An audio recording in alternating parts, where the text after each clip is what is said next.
Bonjour à tous, voici une petite vidéo pour les quatrièmes sur le théorème de Thalès.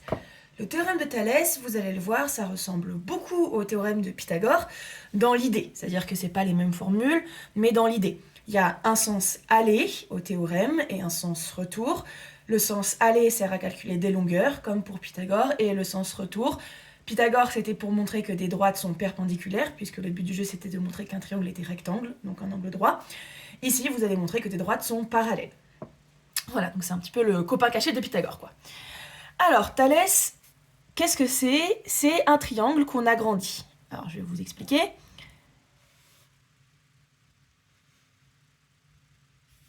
Donc, si je prends deux droites comme ceci,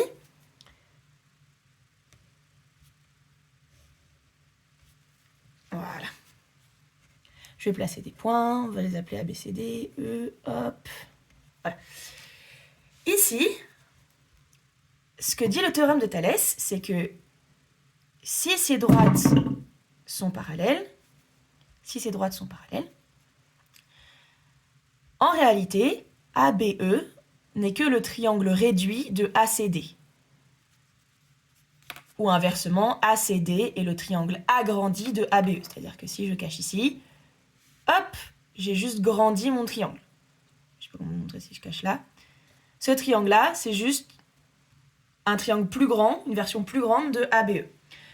Comme vous l'avez vu probablement soit dans mes vidéos, soit tout simplement vous dans vos cours, un agrandissement, donc supposons que j'ai une longueur. Si je l'agrandis, c'est proportionnel. Donc, si ACD est la version agrandie de ABE, AC, c'est un nombre fois AB en fait. Ce nombre, moi, je l'appelle K.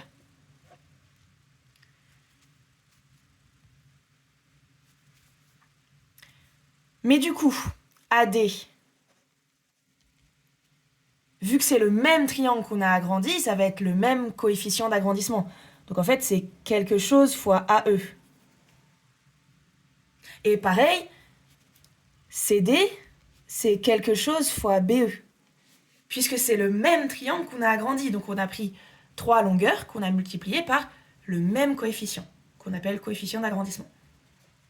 Ok. Du coup, K, je peux l'écrire de 3 façons différentes. K, c'est... Je vais diviser par AB, c'est AC sur AB. Mais c'est aussi AD sur AE. Et c'est aussi CD sur BE. Alors, très souvent dans Thalès, on n'utilise pas le coefficient d'agrandissement, mais on utilise le coefficient de réduction. Ça ne change rien, puisqu'en fait, si vous calculez 1 sur K, vous allez juste inverser absolument toutes les fractions.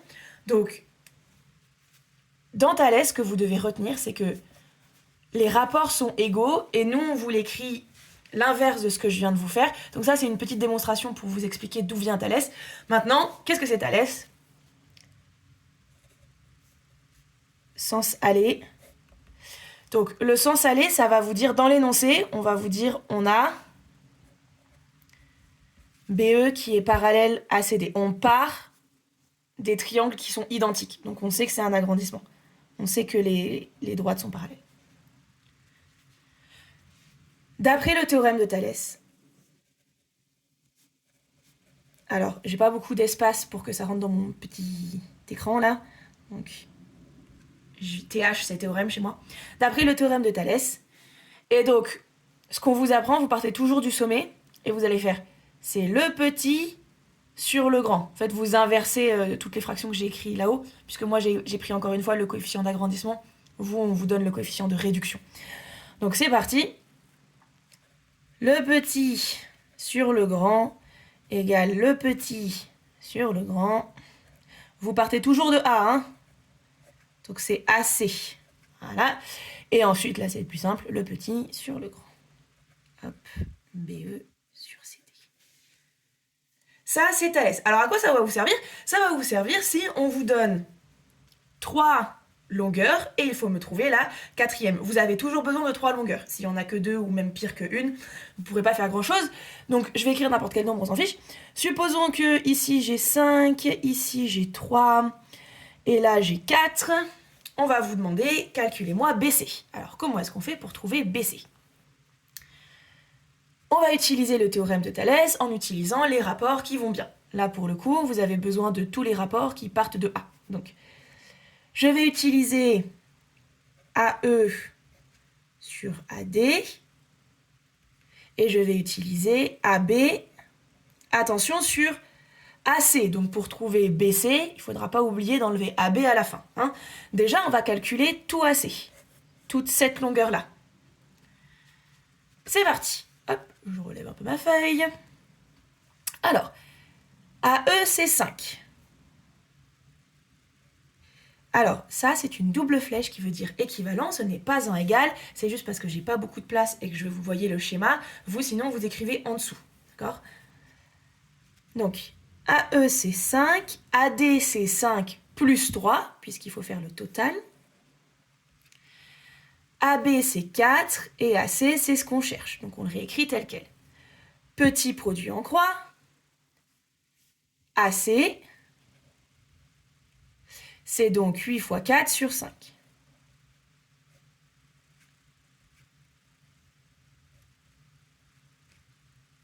Alors moi je vais garder des fractions parce que je vous avoue que les nombres décimaux ça me plaît pas tellement. Mais si jamais vous avez besoin, vous me posez 32 divisé par 5 et puis vous trouverez le résultat sous forme décimale sans aucun problème. Donc AC vaut 32 sur 5 chez moi, ce qui veut dire que moi je vous ai demandé BC.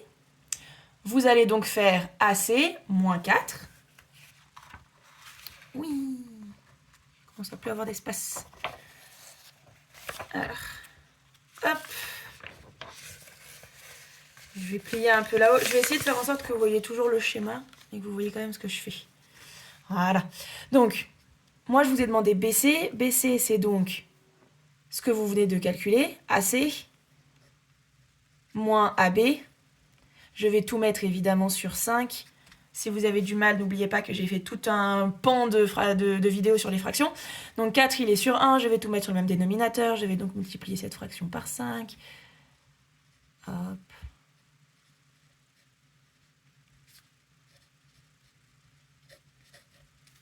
BC vaut 12 sur 5 cm. C'est pas grave si c'est une fraction, personne ne vous en voudra. Moi, je vous explique juste le principe. C'est pas obligé que ça tombe sur des nombres ronds. D'accord ? En contrôle, j'essaye de faire en sorte que ça tombe sur les nombres ronds, surtout que mes élèves n'ont pas le droit à la calculatrice, mais c'est ça que ça donne. Maintenant qu'on a fait le sens aller, on va faire le sens retour. Le sens retour, vous l'avez compris, hop. Cette fois-ci, alors vous aurez toujours le schéma habituel. Cette fois-ci, vous ne savez pas si c'est un réel agrandissement. Vous ne savez pas si les droites sont parallèles. Donc on va vous donner toujours le même type de schéma, ça aura l'air parallèle bien entendu. Hop, on reprend A, B, C, D, E. Cette fois-ci, ce qu'on va vous donner, c'est directement 4 valeurs. Vous en avez besoin de 4 minimum pour faire le sens retour, et 4 qui correspondent à 2 fractions. Globalement, vous avez besoin de pouvoir calculer 2 fractions complètes du théorème de Thalès. Si ces fractions sont égales, ding ding ding ding ding, les deux droites sont parallèles et en plus vous pouvez calculer la 3e fraction qui sera égale aux 2 fractions précédentes. Si ces fractions ne sont pas égales, les droites ne sont pas parallèles. Voilà. Donc, si on reprend ce que j'ai fait tout à l'heure. Alors, je ne sais plus ce que j'avais écrit. Je crois que j'ai changé un peu. Bon, c'est pas grave. On va mettre 5, 3 et 5 ici. Et donc, je vais mettre, donc on avait 4 ici. Et supposons que moi, je vous mette un nombre rond, justement, et que je vous mette 2.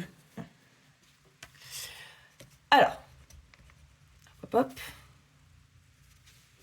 Super.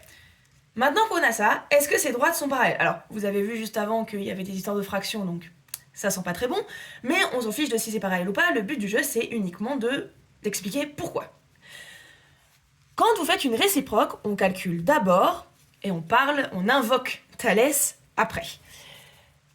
Là, vous allez juste me calculer les deux fractions que vous pouvez calculer avec le schéma que vous avez sous les yeux. C'est reparti. Vous pouvez calculer AE sur AD. Attention, vous ne dites pas que c'est égal à cette fraction-là, vous ne le savez pas encore. Et vous pouvez calculer AB sur AC. L'objectif, ça va être de les calculer simultanément. Évidemment, vous faites la fraction réduite de la fraction irréductible. Voilà, vous les mettez sous forme irréductible. Pour ceux qui ne savent pas ce que c'est une fraction irréductible, c'est quand vous ne pouvez pas la simplifier plus. Donc quand vous avez des fractions, on les simplifie au max à chaque fois. On repart. AE c'est 3 et AD c'est 3 plus 5, 8. AB c'est 2 et AC c'est 2 plus 4, 6. Si je simplifie cette fraction qui est simplifiable par 2, j'obtiens 1 tiers. 1 tiers n'est pas égal à 3 huitièmes. Les fractions sont différentes. Donc, d'après la réciproque, cette fois,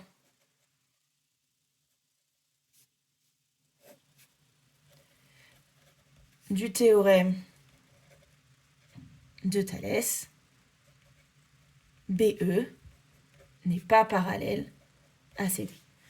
En revanche, si ici vous aviez trouvé 3 huitièmes, 3 huitièmes, 3 huitièmes, cette fois-ci, les droites sont parallèles.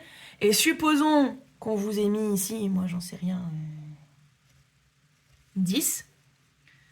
Si ça avait été parallèle, vous auriez pu refaire un produit en croix pour trouver la dernière donnée manquante qui est BE. Et c'est tout pour Thalès, c'est tout ce qu'il faut savoir.